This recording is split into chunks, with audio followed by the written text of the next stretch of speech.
Unless you've been living under a rock, I am sure that you heard about the Nikon Zf. Well, today we are going to answer the simple question, should you buy this camera? First, let's talk about the body of the Nikon Zf. It is a really well-built body that takes after the FM2. It has the traditional dials on top of the camera, the ISO, shutter speed, as well as compensation dials. You can also have a small display of the aperture value on top of the camera that you can see here. However, I would say that if you're shooting outside, this particular display is not very helpful because it is not very visible. In terms of other particularity on the body itself, well, you kind of notice the absence of a true grip. Nikon went with the retro design with this camera, but I would have appreciated a little bit more grip with it, because after shooting about an hour or 2 hours outside with this camera and having quite a hefty lens, because the lens that we got to test with this camera was the 28-75mm f2.8, I would say that the lens paired with this body without a grip is very painful to hold, honestly. So I would have appreciated a thicker grip for sure. I'm sure that there are accessories from Wooden Camera or Small Rig or other companies out there that you can buy to add an extra grip. But apart from that, the build quality of the camera is really good. The dials feel very pleasing, very clicky. I don't know if you can hear it, but it's very nice to use. A very nice to use camera that really gives you that retro feeling. Now, if we open this particular camera here, we have this sensor, the 25 megapixel sensor that you can have also in the Z6 Mark II. And this sensor is a good sensor. 25 megapixel is more than enough.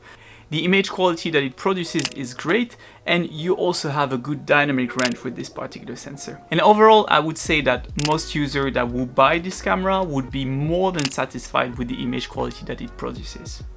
Now, if we look at the electronic viewfinder, it's a 3.69 million dot viewfinder.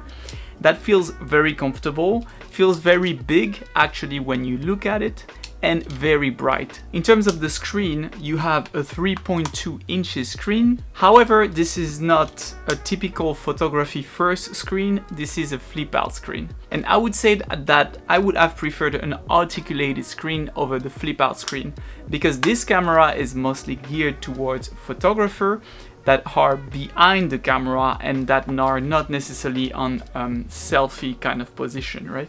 So I personally prefer the articulated screen when I'm behind the camera, because it allows me to have composition way below or way above me, and to still have that composition with the screen aligned to the camera, and that makes it much easier to compose. But overall, the touchscreen works fine. The screen is big enough and bright enough for you to see clearly what's happening. In this camera, the ISO ranges from 100 to 64,000, so you have a really wide range of ISO, and of course more and more noise once you increase those values. In terms of shutter speed, you can go with a maximum value of 1/8000 of a second, which is pretty, you can see that pretty often with professional grade cameras.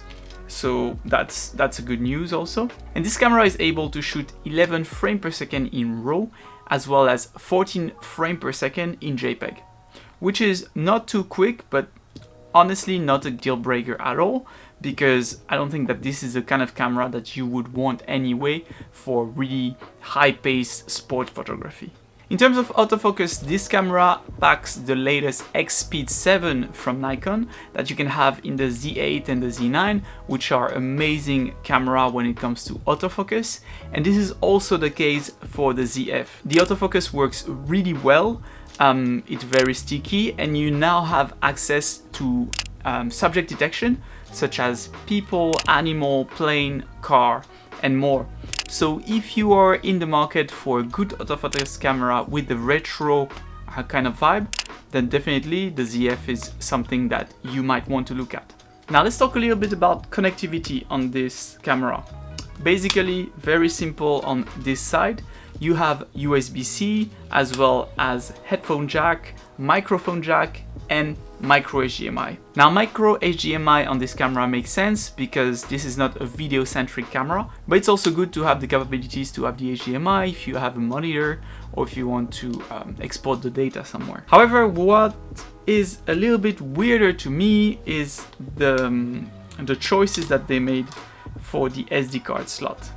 So obviously you have a normal SD card slot, but you also have a micro SD card. It's not that I don't like the micro SD card because of speed, because you can have some fast micro SD card. That's not a problem. However, I would say that I'm not a huge fan of micro SD card and their workflow. Typically, you need an adapter for the micro SD card. This is not something that comes with your computer. On most computers, you already have an SD card reader. That way it makes it way faster to offload data. But you don't have a micro SD, so you need to get a dangle, which I already have because I use drones, but I just don't like the workflow. Having an extra dangle and then it takes more time to offload data. And overall, also the micro SD cards are very tiny, so it's easier to lose. Personally, I'm not a huge fan of it, but I can understand that they basically put that in there to just save some space and save some weight. And speaking of weight, this camera is heavy. If you hold it like this, especially with the absence of grip all day, so this is not the camera that you would just hold all day long and don't feel like you're holding anything. You actually feel this camera quite a bit in your hand. Now let's talk about battery life. And this battery is rated for about 300 shots, which is not a lot at all. In fact, if I compare it with the XT5 here, this one is rated for about 600 shots, if I remember correctly, which is way more. So battery life is definitely not the plus of the Nikon Zf. So keep that in mind if you want to purchase this camera.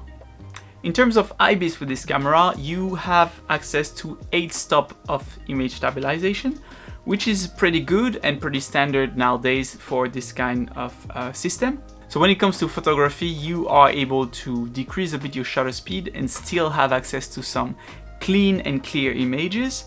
However, I would say that in terms of stabilization for video, the footage that I've taken and tried to stabilize with the Nikon Zf is okay at best. The video is not very smooth like you can see on a Panasonic S5 IIX or other cameras, but it's okay, I would say.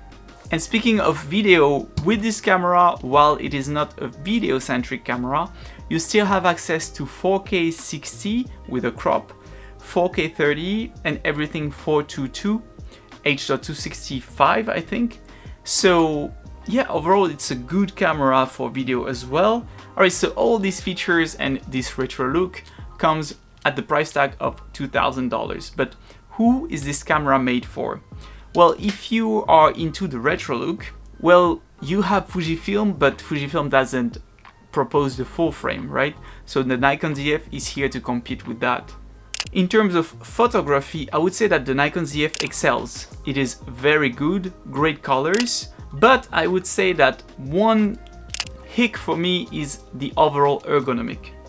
The ergonomic of the Nikon Zf is not ideal for let's say enthusiasts who want to take their camera everywhere, because this camera is a bit heavy and well, it has no grip. So if you want to purchase this camera, be ready to purchase an accessory to go with it. This camera produces great images. You can have it with beautiful Nikon glass, so don't worry about that.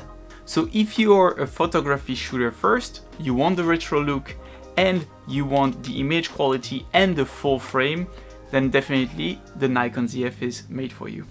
Alright, thank you for watching today's video. We'll see you in the next one, and make sure to check out this one right here.